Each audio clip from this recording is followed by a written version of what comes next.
So, one of the most, I don't know, dreaded situations, complicated situations, and honestly, most easy to overcome situations once you know how in a client interaction and a sales interaction is how to address when someone says, "How much is it?"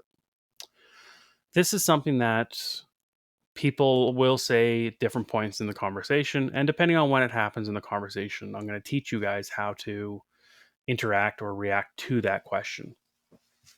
So, first thing, and this is the most maybe dreaded point of it, is someone starts from the first couple seconds to couple minutes of talking to someone.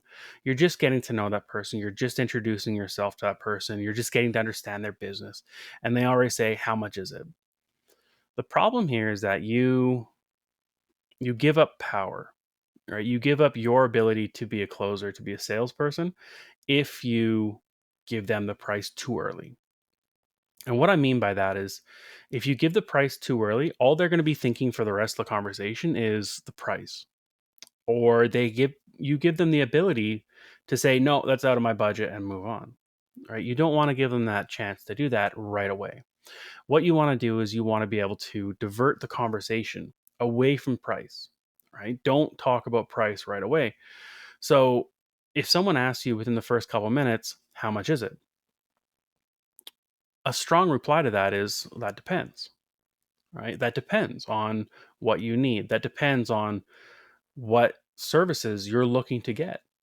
So they're going to ask, "Well, what do you mean that depends on what?" And that's what you need to try to figure out, right? Is what services are they looking for? How are you going to be involved from point A to point B, providing these services for them?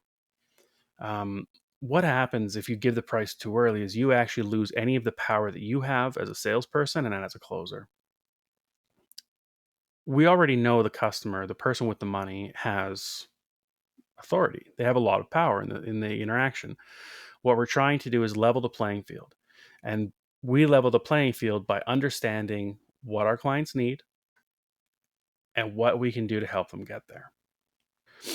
By providing a cost too early and letting the client go, "Well, that's too much," or "That's more than what we were expecting," what happens is you, as a salesperson, go into justification mode, right? So you have to now say, "Well, we're worth this because we do this," or "We're worth this because we do that.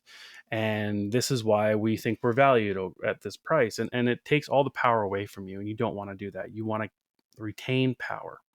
If the question comes up at the end of the conversation or middle of the conversation, when you've already had a chance to qualify the customer, you've already had a chance to qualify and outline what they're looking for and how they are looking to achieve this level of success, then that's okay, right?